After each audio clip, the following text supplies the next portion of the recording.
Assalamualaikum warahmatullahi wabarakatuh.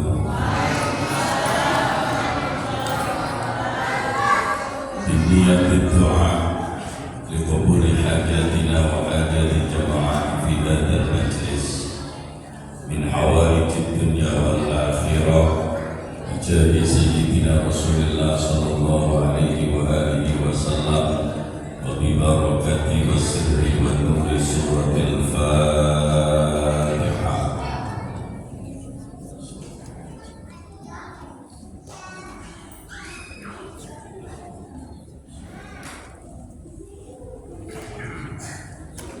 Bismillahirrahmanirrahim. Alhamdulillahilladzi arsala rasulahu bil huda wa dinil haqq liyudhhirahu 'ala ad-dini kullihi wa kafa billahi shahida. Asyhadu an la ilaha illallah wahdahu la syarika lah wa asyhadu anna sayyidana wa nabiyyana Muhammadan 'abduhu wa rasuluh la nabiyya ba'da. Allahumma salli wa sallim wa barik ala 'abdika wa rasulika habibina wa syafi'ina wa qurrati a'yunina Muhammadin al-Mustafa wa ala alihi wa ashabihi ahli as-sidqi wal wafa. Wa ba'd. Qala Allah ta'ala fil Qur'anil Karim, a'udzu billahi minasy syaithanir rajim. Laqad kana lakum fi Rasulillahi uswatun hasanah liman kana yarjullaha wal yawmal akhir wa dzakarallaha katsiran. Sadaqallahul azim. Hadratul muhtaramin, para alim, para kiai, para asatidz, para sepuh bini sepuh yang senantiasa kita muliakan. Tidak ketinggalan jajaran ketua dan pengurus takmir masjid Mambaul Huda. Perlu dimaklumi oleh sekalian puniki. Sedaya kemawon ingkang tansah kawula hormati jajaran pengurus DPQ, jajaran asatidzah, sedaya ingkang dipunmulyakaken dening Allah Subhanahu wa taala, Bapak Ibu wali santri dan seluruh jamaah yang hadir pada malam hari ini, yang insyaallah senantiasa dirahmati oleh Allah Subhanahu wa taala. Amin Allahumma amin. Malam hari ini begitu besar anugerah yang Allah berikan kepada kita. Rangkaian nikmat masih tetap Allah curahkan dalam kehidupan kita.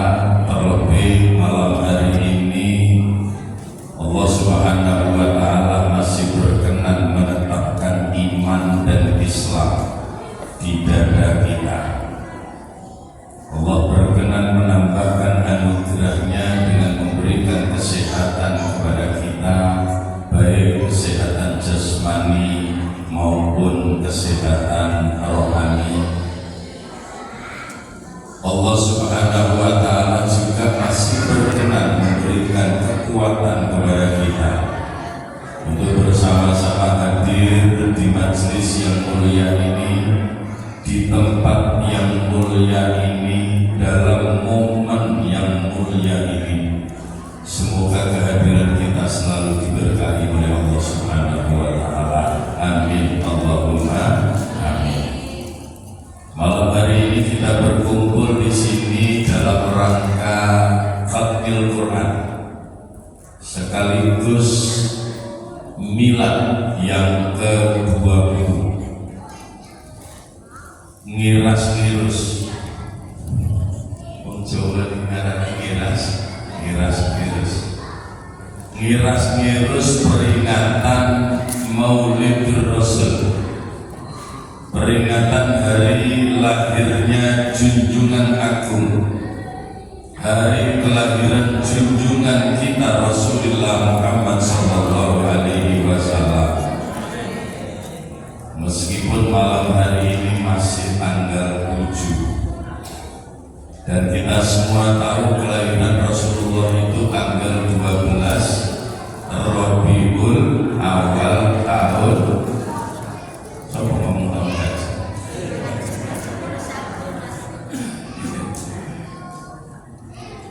12 Rabiul Awal tahun gajah, paling gampang menyerima. Momen kelahiran Rasulullah Sallallahu Alaihi Wasallam kalau kita ukur dengan tanggal 7 itu turun lahir. Tapi karena memperingati itu tanggal berapa pun oke. Jadi tidak harus persis pada tanggalnya. Apalagi yang kita peringati itu adalah sosok istimewa dan teristimewa, yakni Rasulullah Sallallahu Alaihi Wasallam. Kalau jenengan memperingati hari lahirnya anak, itu kalau tidak pas tanggalnya mesti dirasani tanggal. Tak keliruan. Ini anak lahir tanggal 14. Kok saya tanggal 10 wis diulang tahun ini. Kok ketokane maneh wis ikut. Dirasani tanggal ini. Nggih. Tapi ketika kita memperingati hari kelahiran Rasulullah sallallahu alaihi wasallam, apalagi ketika kita melihat perkembangan yang terjadi di tengah-tengah kehidupan masyarakat muslim kekinian, lebih khusus lagi di Gresik, kota kita tercinta, mulai tanggal 1 nganti tek-tekane Rabiul Awal peringatan Maulid gak lereng. Bahkan sampai di luar Rabiul Awal, di setiap event mesti ngambil Maulidur Rasul Muhammad sallallahu alaihi wasallam. Kenapa? Jawabannya cuma satu yang paling tepat, karena kita merasa cinta kepada Rasulullah sallallahu alaihi wasallam, sehingga memperingati Nabi Muhammad itu tidak perlu melihat tanggal, karena memang beliau adalah sosok yang layak untuk diperingati. Beliau adalah layak menjadi sosok yang patut untuk kita cintai. Bahkan beliau Rasulullah Sallallahu Alaihi Wasallam juga memberikan tuntunan kepada kita agar melatih, ngajari, didik anak-anak kita untuk mencintai Rasulullah Sallallahu Alaihi Wasallam. Anak saat ini masya Allah ditakoni riwayat Kanjeng Nabi ya sing gak perlu. Kadang-kadang nama kakeknya Rasulullah itu siapa nggak tahu, tapi ditakoni kancane Doraemon jenenge sapa? Jawab anaknya. Sinten kancane Doraemon? Nobita jenenge. Gitu. Musuhnya Naruto sapa? Ya. Apa meneh kapan bolak-balik delok nang TV sing sepeda iso terbang dhewe, sepeda iso kok. Lho ibune kaya apa lho? Sepedae Siva. Masya Allah. Tapi dengan nabinya kadang-kadang kita tidak kenal. Makanya momen yang kita peringati pada kesempatan malam hari ini rasanya adalah momen yang sangat tepat ketika kita sedang bersama-sama melaksanakan milad PPI, kebanggaan kita, sekaligus melihat kelihayan anak-anak kita di dalam melafalkan ayat-ayat Al-Quran, lalu kemudian kita barengkan dengan memperingati hari kelahiran Rasulullah Shallallahu Alaihi Wasallam. Ini adalah satu gabungan yang sangat-sangat luar biasa. Bila ditungano muga-muga anak-anak kita kabeh, termasuk lan wabil khusus santri-santri PPI Mambaul Huda, sedaya dipun takdir kali Gusti Allah dadi putra putri ingkang saleh lan shalihah. Allahumma amin ya rabbal alamin. Kenapa harus anak-anak kita menjadi anak-anak yang saleh? Karena hanya itu yang bisa kita banggakan. Lebih-lebih nek kula panjenengan eling dhewek iki saiki urip, mboten suwe mesti bakal mati. Mati itu senajan diwedeni mesti bakal nekani. Piye napa mboten? Mulane jenengan aja bisa-bisa wedi mati. Wedi gak wedi menyai mati tetap mati. Yang penting bagaimana kita mempersiapkan ketika kita kelak berada di alam barzakh, kita punya tabungan-tabungan yang bisa kita petik kelak saat kita berada di alam barzakh. Salah satunya adalah anak-anak kita. Dan ini merupakan hadis yang cukup populer. Ketika kita bicara tentang kematian, lalu apa yang akan bisa kita harapkan saat kita ada di alam barzakh, salah satunya adalah doa anak-anak kita yang soleh dan solihah. Idza mata ibnu Adam inqata'a amaluhu illa min salasin. Napa telu niku siji sedekah jariyah. Mulane nek duwe-duwe aja dieman. Nggih. Nek duwe-duwe aja dieman. Nek duwe-duwe aja kabeh ditukokne gelang. Sumpah gelang sampeyan gak melok orang kumpulan. Ya. Nek duwe-duwe sebagian nek perlu ditambahi, sebagian besar sedekahkan, infakkan. Karena sesungguhnya yang kita keluarkan, yang kita infakkan itulah yang kelak tetap menjadi milik kita.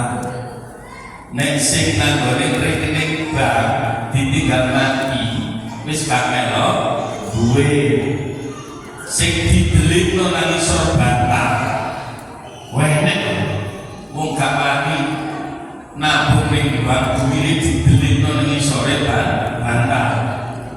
Mungkin lu kadang-kadang gumun loh, zaman ini kalau isi ono wong nabung nang isore bantah. Aku surat kalau nanti dan tiang daftar umroh dan Rio bayar, masya Allah, duit ini dulu nemplek-plek. Jadi duit aku sana itu kan dari sampai dulu nemplek-plek. Jadi melirikannya banget. Akhirnya kesukaan itu sekali tak itu mas, aku percaya sampean lagi. Akhirnya digonek bang, kalau gonek bang cara bang itu sing itu ngono. Besok semua tadi kalau takoi duit itu kondi, aku sore batal, masya Allah. Jadi duit sekolah panjenengan kumpul ini harus ditinggalkan, tinggal duit. Bangun omah sampai gede ditinggal mati yo gak melok duit yang masih tetap menjadi milik kita adalah harta infakkan, yang kita sedekahkan, yang kita jariyahkan fi sabilillah, itulah yang akan tetap menjadi milik kita kendati kita sudah berada di alam barzakh. Allahumma shalli ala Muhammad. Madangan apa? Au ilmin yuntafa'u bi, ilmu sing manfaat. Cara guru, cara ustaz alhamdulillah sithik-sithik ilmune manfaat. Mulane kula teng sekolahan iku senajan jarene wong-wong, ansor. Kula iki jarene wong-wong dadi kepala sekolah. Jarene wong-wong. Tapi kalau boten turun, boten mulang, tetap mulang. Apa artinya jabatan kepala sekolah kalau tetap meninggalkan aktivitas mengajar? Terus apa ilmuku? Walaupun kalau menurut aturan kepala sekolah tidak perlu mengajar, tapi kalau boten turun kita tetap mulang. Lalu apa? Yes, mulang lebar dua. Mulang. Agama bermanfaat, sebab satu-satunya ilmu yang manfaatnya nyata, yang manfaatnya jelas, yang bisa dijadikan bekal dalam kehidupan dunia sampai akhirat, itu hanyalah ilmu agama. Walaupun saya tidak akan mengatakan ilmu yang lain tidak berguna, ilmu yang lain yang tetap berguna, guna ini koro-koro terbatas. Cara arek-arek belajar geografi, pahami manfaat. Tapi bareng mari lulus SMA terus kuliah, jelalah kuliah jurusan teknik, wis gak patek kanggo. Gitu, apa maneh terus kuliah teknik mesin, geografi gak kejawen blas. Ilmu-ilmu yang lain itu bukan tidak bermanfaat, tapi manfaatnya terbatas. Tapi ilmu agama manfaatnya tidak terbatas, dunia sampai akhirat, dan itulah yang disebut dengan ilmu hal. Itulah yang dikatakan sebagai ilmu yang bermanfaat. Ilmu yuntafa'u bih. Yang ketiga kemudian Rasulullah katakan awaladin sholihin yad'ulah, anak-anak kita yang bisa kita didik, yang bisa kita bentuk, lalu kemudian kelak mereka menjadi anak yang soleh, menjadi anak yang solehah, yang ketika kita meninggal dunia mereka selalu mendoakan kita. Alhamdulillah, santri-santri TPI insya Allah bukan sekedar diulang maca Quran, tapi juga diulang bekti marang wong tuwa, termasuk dongakno wong tuwa lorone. Alhamdulillah. Makanya tadi anak-anak dites, ditakoni doa untuk orang tua, alhamdulillah hafal kabeh. Apal tenanan apa mari dilatih pengenane. Insyaallah apal tenan, donga apal tenan. Nah, ini yang kemudian kita gambarkan, ini yang kemudian kita harapkan. Proses membangun generasi kita kelak supaya menjadi generasi yang soleh, supaya menjadi generasi yang solihah, maka kita sebagai orang tua dilatih, dibimbing, diulang karo Kanjeng Nabi, dikongkon bekali anak-anak kita kelawan bekal telung perkara. Oke? Halo. Anak-anak kita harus kita bekali dengan 3 bekal seperti yang diajarkan oleh Rasulullah, agar mereka kelak menjadi generasi yang soleh, menjadi generasi yang soleh. nopo telu niku. Telu niku dawuhe Kanjeng Nabi, adibu auladakum ala salasi fisoli. Ajarono anak, didiklah anak-anakmu dengan 3 perkara. Ini yang menurut Rasulullah. Kenapa harus 3 perkara ini? Karena ini adalah modal yang sangat mendasar untuk menjadikan mereka kelak supaya bisa menjadi anak-anak yang soleh, kelak bisa menjadi anak-anak yang solihah. Nopo telu iku? Siji dawuhe Kanjeng Nabi, hubbi nabiyiku. Penting nih. Ajari anak-anak kita sejak kecil, sejak dini, latih mereka, didik mereka untuk mencintai Rasulullah Sallallahu Alaihi Wasallam. Mulanya kula terus terang kula gumun. Zaman ini nanggone medsos kok iji enek wong ribut urusan urutan. Oh itu bid'ah, itu khurafat. Kula ditakoki kanca-kanca terus muni Pak, gak usah diewangi sing waras. Ya percuma diewangi balik geger. Orang itu kalau dasarnya sudah tidak percaya, berikan kebenaran, dia tidak akan tetap percaya, tetap tidak akan percaya. Itu dasarnya dasar gak percaya. Bodoh kali bakasan ngomong mati, dikirimi gunung iso tekan gone naga, gak usah didalili model ngono iku kesuwen. Dari bahasa itu sebab dijawab karo cangkem elek ae. Ya. Wis aku ae kira-kira wong mati dikirimi surat kasih nyampe naga, gak usah didalili model ngono iku. Terus diampakno kandhani wae. Mate ora entuk tak kiasi ini gak nyampe bali kemana. Sangelangan. Yo repot. Dikaingini gak ngandel, kaingini gak ngandel, kaingini bantah. Kenapa? Karena dasarnya memang sudah tidak percaya. Debat model ini kuas kesel gak bakal oleh. Mulanya betul saja debat, jual main, entah nama dibuka sama ada punya dewi. Ya, pegel leren-leren, jual main.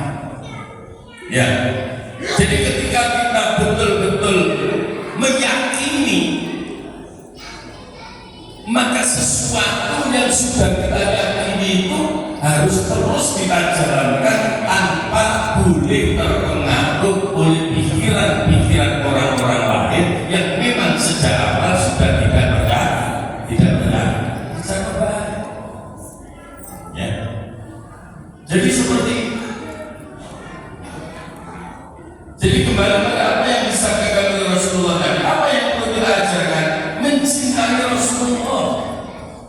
Nah, soal kemudian bagaimana cara kita ngajarin anak-anak kita untuk mencintai Rasulullah Sallallahu Alaihi Wasallam, ini variannya banyak sekali. Kayak COVID ini lah variannya akeh, tapi mungkin varian ini mutasi dari varian ini, mutasi mana? Alhamdulillah saya ini tidak terbiara. Gitu. Mulai sampai tulis setengah mati, kamu setengah urip. Murah, ada maskeran. Kalau posisi api baik maskerannya kebun, debu. Cuma ya teman-teman sembahyang maskeran apa-apaan. Gitu. Loh. Boleh kita berhati-hati, harus. Boleh kita waspada, sebuah keniscayaan, tapi berlebihan tidak boleh. Jadi biasa-biasa biasa. Jadi mencintai Rasulullah, ngajari anak-anak kita untuk mencintai Rasulullah itu variannya banyak sekali. Bahwa endingnya mencintai Rasul itu kemudian dibuktikan dengan kesungguhan kita mengikuti yang diajarkan oleh Rasulullah Shallallahu Alaihi Wasallam itu adalah tepat sekali. Panjene wong cinta itu yo ngetut ting, nek wong cinta ra ngetut ting itu cinta gombal. Tapi untuk bisa mengikuti ini tidak serta-merta, mesti ada proses-proses yang patut untuk kita lakukan. Salah satunya nek wayahe guru dan bijak bareng-bareng memperingati Maulidur Rasul ben eling karo nabine. Dijak bareng-bareng maca sejarah Rasulullah ben ngerti riwayate. Diulangi apa wae sing dadi tuladhane Kanjeng Nabi, akhire ben iso nyuntuk tuladhane. Itu kan sebuah proses. Nah, orang sekarang maunya nggak pakai proses, langsung final. Nanti ono pertandingan langsung ke final itu. Langsung kok ono aja ini peserta yang lurut tok. Gitu. Masa pertandingan futsal dan moro-moro uji final, kata tanding belas langsung tanding final. Yuk gak mungkin lah, mesti dimulai dari proses babak penyisihan, perempat final, seperempat final, seperempat final, semifinal, baru mlebu final. Wong saiki karepe ana ujuk-ujuk ngono ae. Boten.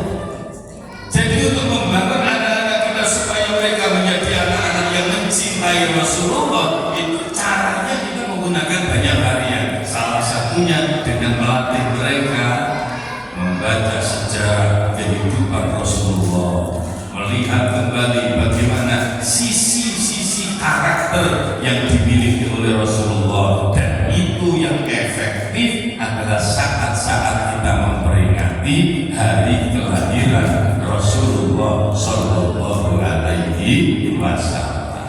Maka ini yang pertama yang diajarkan oleh Rasulullah kepada kita. Nek kepingin anak kita anak sing soleh, kecili ajari ben duwe rasa cinta nang Kanjeng Nabi. Lalu kadang-kadang ibu mawon ngakoni cinta nang Kanjeng Nabi, diundangi maca sholawat gak pada semangat, diundangi sinetron itu durung wayahe main wis ngebeli nang ngarepe TV yo. Gila ana ibu model tadi. Enten apa boten? Wong iku hubungan apa? Samelo wong. Ya. Kemudian yang kedua apa? Yang kedua kata Rasulullah, wa hubbi ahli baiti, mencintai ahlul bait, mencintai keluarga Rasulullah, mencintai zuriyah Rasulullah Shallallahu Alaihi Wasallam. Ngomong zuriyah Rasul sakit ribut maneh, disenengi sing ributno perkara. Kula sering baca-baca tangga terus muni ngaten iki Pak, janonai. Wis ngono-ngono iku gak kena dielang. Dielang tambah gede ndasi. Akhire repot delek kopiahe. Biasa nomor 8 dan nomor 15 ae. Endi ono pabrik kopi gawe nomor 15. Gak usah dielang, janonai. Ya. Mereka yang percaya silakan, yang tidak percaya silakan. Toh pertanggungjawabannya kembali pada pertanggungjawab personal kita di hadapan Allah Subhanahu wa Ta'ala. Secara itu sing cari ini, sing cari ngono.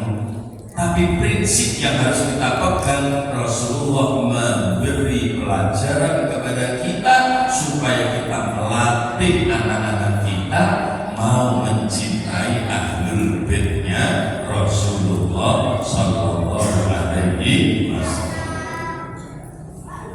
Mulane nek wayahe dibahas iku boten sekedar nyanjung Rasulullah, tapi dia termasuk nyanjung ahlul bait Rasulullah. Ahlul baitil Mustafa turi hum amanul ardi fadakiri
Dengan demikian maka mencintai Rasulullah dengan mencintai ahlul baitnya Rasulullah ini tidak boleh dipisahkan, tidak boleh dipisah.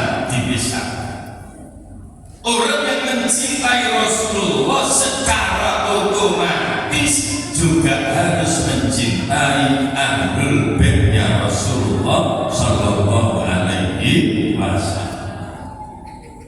Betul usaha kayak pertimbangan aku ahlul bait aku dunia tapi kok kelakuane koyo ngono jangan toh tanggung jawabnya dhewe bahwa kita diperintah oleh Rasulullah untuk mencintai ahlul baitnya Rasulullah, itu saja yang kita jadikan pegangan. Soal bagaimana mereka, apakah pengakuan mereka itu adalah sebuah kebenaran atau pengakuan mereka itu adalah sebuah kebohongan, itu urusan mereka di hadapan Allah Subhanahu wa Ta'ala. Kenapa kita usil? Bukankah kita juga banyak melakukan kebohongan? Kok sampai ini kayak yakin kalau masih gak tahu goro dia apa betul? Jadi nanti goro apa betul? Nanti kalau gelap sing paling gelap di goro siapa? Asli ini belum bojo, gitu apa betul? Jadi kita jangan gampang-gampang menuduh kebohongan orang, gerayai juga dewe. Kita sendiri belum tentu menjadi orang yang selalu benar. Karena itu yang paling penting adalah menyadari bahwa pertanggungjawaban atas kebenaran dan kebohongan seseorang itu adalah tanggung jawab personalnya di hadapan Allah Subhanahu wa Ta'ala. Jadi gak usah ribut-ribut urusanmu gitu. Mulai kadang-kadang yang dulu di YouTube itu Masya Allah kok sih ribut mulai jenengan berurusan dulu di YouTube sih ngono-ngono gitu. Jangan ada kepengen buka YouTube channel kalau mau itu dijamin manfaat. Soalnya sini ngaji kok isinya ngaji kok. Jangan pengen buka YouTube, kalau buka awal YouTube atau ketik @taklim sofa marwah nanti. Ya, jadi buat usaha ini dikirimi di share link buat usaha. Jadi cara buka YouTube ketik @taklim sofa marwah nanti dulu. Ya, itu semua hampir semua proses dakwah dan proses pendidikan yang saya lakukan saya tampilkan di situ. Bukan untuk apa? Timbang ini nggak ada kata baik.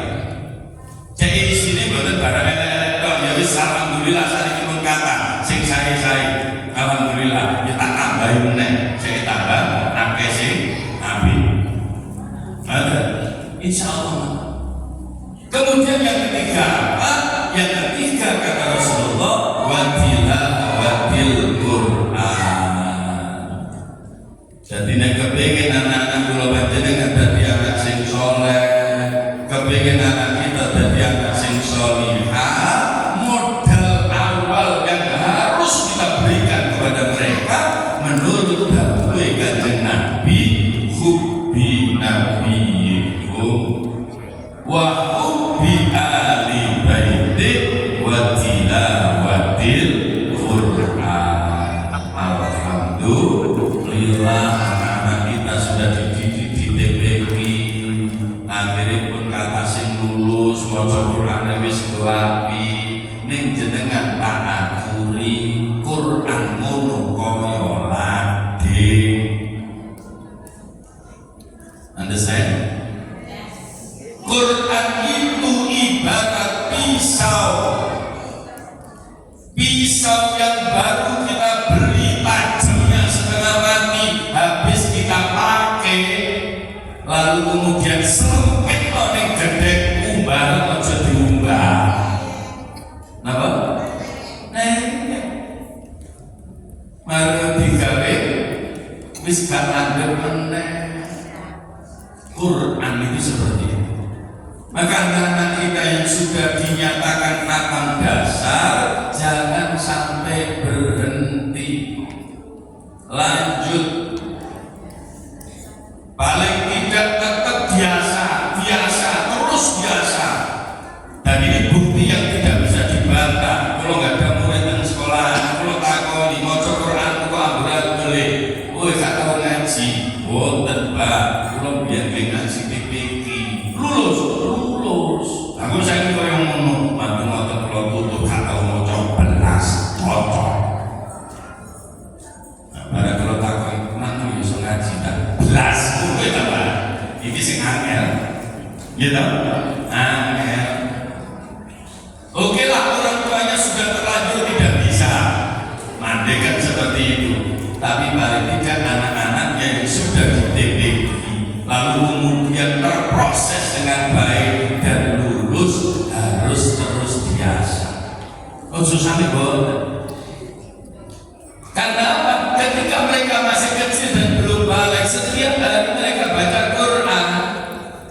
Anak cilik belum balik baca Quran, kurang apa-apa. Sebab rufi al-Quran itu salah satunya ya berlaku untuk orang yang belum dewasa.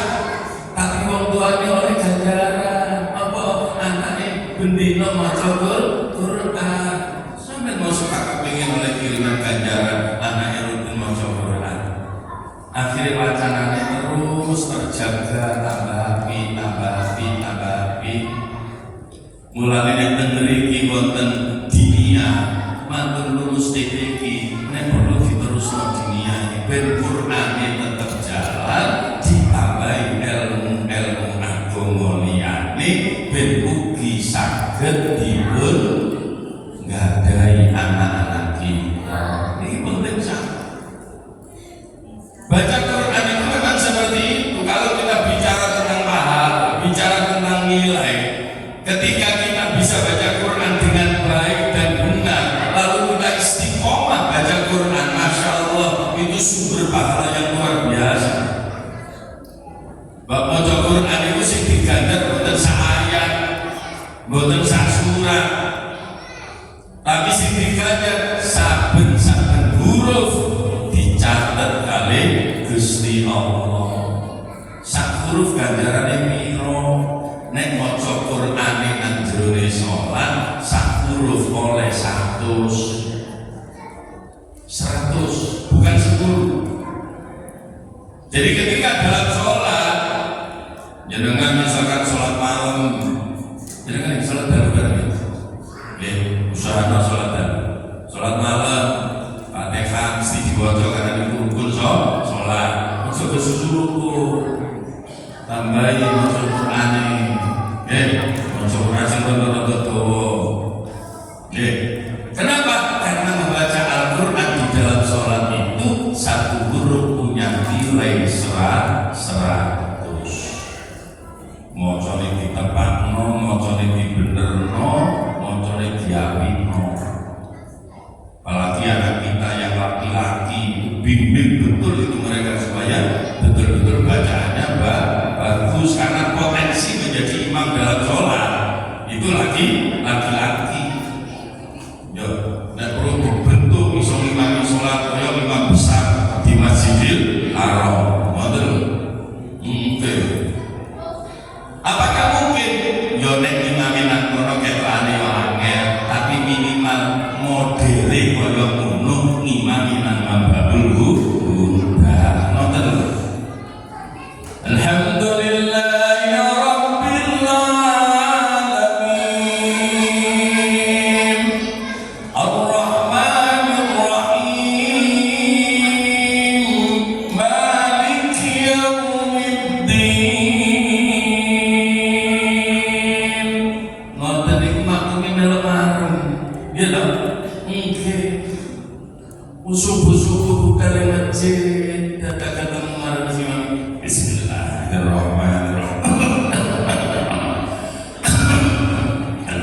Alhamdulillahi Rabbil Alamin. Saya pegal sini kasih barang ngono dari ketularan waktu. Loh, tapi coba kalau yang imam itu bisa dinikmati bacaannya, makmumnya kalau lari. Dan ini potensi untuk anak-anak kita yang sekarang lagi dididik di TPQ maupun di tempat-tempat pendidikan yang lain, termasuk yang sudah lulus TPQ lalu dimasukkan di pondok pesantren. Ketika tiga hal ini kita berikan kepada anak-anak kita, yakin mereka kelak akan ditakdirkan oleh Allah, ditolong oleh Allah untuk bisa tampil menjadi anak yang soleh, menjadi anak yang solehah. Amin Allahumma amin. Ini barangkali Bapak Ibu jamaah kanten panjenengan kalau diperodok suwe lawan kalau boten suwe-suwe sing penting muga-muga manfaat, muga-muga barokah, sareng-sareng ndedonga muga anak-anak kula panjenengan, keturunan kula panjenengan ditakdir kali Gusti Allah menjadi anak-anak cucu yang soleh dan solehah.